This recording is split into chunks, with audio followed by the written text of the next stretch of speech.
Hi guys, this is a video on solid, what's called solid modeling. So yeah, the object of this is to do 3D printing. So I just wanted to sort of go through the steps and processes that you need to be aware of before we actually do 3D print anything.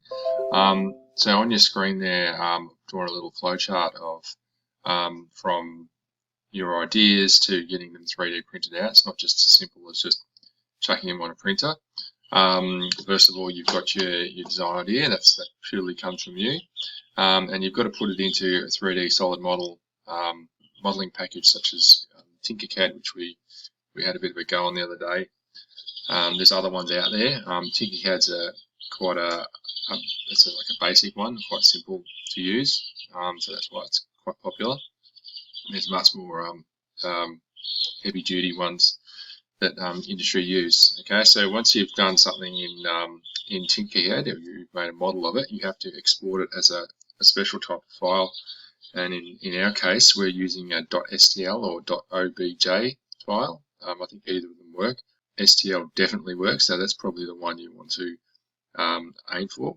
And what it goes to is something called a model slicing software. So what that does, I'll explain. I'll show you a little bit the process, how it works in a minute. It's a bit and makes it a bit more clearer. But there's two things that the model slicing software does. It slices the 3D object into these little layers, flat layers. That's how it actually builds up the model when it's printed. The other thing it also does is works out where all the mass is inside the object, and it takes some of it out. It actually puts it into a little bit of a lattice, so that there's not so much material. Okay, because once it's inside, you don't actually really need all that material. Okay, so we use something called FlashPrint, which works with our 3D printer, but there's other stuff out there that you can that we use for different software packages and printers as well. Okay, so what that does is it creates something called a .g type file, so it's called G code, which is what the 3D printer uses to lay down its plastic. Okay, all these models are made out of plastic, and it goes directly to the printer, 3D printer, and our printer is called a Flashforward Streamer, which is a budget type machine. It's kind of small, but it does the job. Okay, so yeah, 3D printing, it's not like in 2D printing, is it? 2D printing happens very quickly. 3D printing, even the smallest object can take, you know, half an hour. Sometimes I've left it overnight to do something even a bit more complicated. Okay, so having said that, look, I'm going to show you a video of how ours works. I set this to make a small object the other day. I'll just let it run and show you what's happening. So if you can see, oops. So I'll just stop it there and I'll show you what it's doing. This is called the platform, and this is where so this thing here is laying down lines of hot plastic. So it uses a wire. You can see the wire coming up the back there, but that is called a filament. And what this does, this is called an extruder and an extruder head. What it does is it heats this up. I think it's about 230 degrees, and it melts the plastic and it draws a little line. So what the slicing software does is tell the machine layer by layer. So this will have, I'm not sure, it might be maybe 50. I can't remember exactly what thickness it is, but it will lay down layer by layer and draw a two-dimensional layer on top of each other. This platform will drop down after each layer. Okay, so it's this bit here drops down and it draws a new layer on top. Okay, so this is called an extruder head. There's two on this machine. I'll talk about that in a minute. But yeah, what else do we need to know about that? That'll do for now. I'll go back to actually, I'll let it run and I'll show you. Sorry about the quality of this video. It doesn't seem to like video and video together.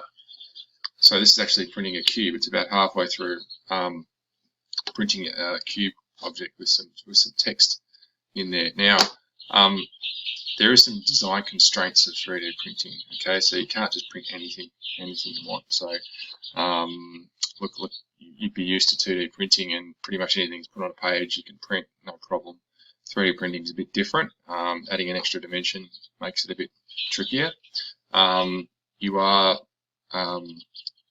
constrained. So constraint is just something we have to work within, a limitation we have to work within. The stage, you can't print anything bigger than these dimensions, so 200 wide. So that 200, where am I? 200 wide, and then 150 thick, and then 150 high. I think that's about it. I know it's 200. I could be wrong on the other ones, but it's not far off that. Okay, so if you wanted to print a basketball or something like that, then you're out of luck because it's too big. Okay, one object, one color. So if you had a look at that object I made before, it was all one color. Now, even though there is 2 extruder heads, just in general, if you've got one object, it can only be made of one type of plastic. Okay, so one color. You could do 2 side by side, different colors, but as far as one being together with 2 different colors, you can't do that. Okay, so that's another constraint. Now, it must have a flat base. So I'll go through some of these. Certain shapes and orientations are easier to work with. Okay, so I'll show you just an example of what I'm talking about, and it's got to do with how the printer builds the parts. Now, I made these examples in Tinkercad somewhere. Hang on a second. Okay, here we go. So I've just done some example objects that you might like to print. Fairly simple objects. So we've got this pyramid here. Now these first 3 are no problem. Okay, this pyramid. So it starts. What it'll do, it'll print up. Okay, so it'll start at the bottom and print up. So if it's printing layer by layer, small layers on top of each other, it's going to have absolutely no issue doing something like this. It'll print it hollow. Okay, so well, not completely hollow, but just sort of there'll be lattice work inside. It'll be hollow, but that'll be no issue. Cube, no issue as well. Okay, so it's building up. So in this case, it's building the same profile or layer each time, straight up, no issue. Cylinder here, no issue. Okay, now this is something that might have trouble with. Okay, so so you see this purple object here. It's like a sort of a bowly sort of shape. It's solid in here, but the issue it might have is the sides here. Okay, so the way it prints, so if you imagine it's printing a small circle first and it's gradually getting bigger and bigger, you may just get away with this. Okay, because it's overlapping a little bit each time, it may work its way up and be able to do that. That will probably be on the border. Can do. Now, this shape here, this red shape here, sorry about this, is an absolute. It will absolutely not do this. Okay, any overhanging parts, say this bit here. All right, if you're building up from here, so say it lays down this bottom layer here, and it prints up and up and up until it gets to this overhanging bit. Okay, you have to imagine it prints it a small square here, and then a big rectangle. It's got nothing, because the platform's down here, it's got nothing to print on. Okay, and what it'll do, it'll just lay down layers of plastic and it'll just fall to the ground. Okay, it will have massive difficulties doing one of these. Any slightest overhang, even if it's a little bit, it's got nothing to print on. It will not print that very well. It might actually print and start doing it up here, but doing an overhang will always give you issues. Okay, now just in regards to these 2 shapes, okay, it does not mean that they're impossible to make. For example, you have to think about how you put it on the platform. So this shape here, even though it has an overhang, if I flip this around 180 degrees, okay, no overhang. Okay, so you have to think about in which orientation, which is why I said orientation matters, in which orientation you do this, because this is fine. Okay, if you have a look, prints a big square first, and then it'll go up to this bit and prints a smaller. Okay, there's no overhang. Same object, it's just in a different orientation. Okay, so you have to think about how you put your model on the platform. Now, this one here, this 3D eye I printed here, is absolutely not going to happen. Any detached parts, so see how that circle is detached from the base below it, will not print. Okay, so what's going to happen is it'll print all this, okay, it'll get to this bit here, it'll stop printing, it'll move the platform, it'll move the extruder up here, and it'll start printing on air, and it won't happen. Okay, it cannot print on air. Okay, even if you flip this one over, you're still going to have a gap. Okay, that's not a good 3D printed shape. Okay, you have to join that up somehow if you want that to print.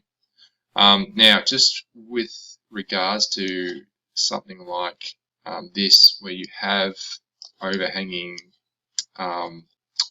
surfaces, there is, I'm not going to say, just show you, okay, no I didn't, must have a flat base. Okay, that was another one. Just go back to, yeah. So there is certain cases where if this is too, so this edge here, if this is too sort of angled for it to print properly, you can actually make it draw supports up here, okay, which will help it build. But we're not going to go into that at the moment. That's a bit more advanced. Yeah, so that's a bit of an introduction into what shapes you can do. Basically, you can model anything in 3D space, but just because you can model it doesn't mean it will print it. Okay, you have to think about the process and the way that it actually builds these things. Okay, so when we do a design task, I'm not going to, when you give me a model, I'm not necessarily going to print it. I'm going to have a look at it and I'm going to see, is that a valid thing to print? I'm pretty good at seeing what's good, what is okay and what is not. And if it's not, I'm just not going to print it. Okay, I'm not going to bother. I know what it'll do and what it won't. So I might just do a quick video on Tinkercad as well. But bye for now.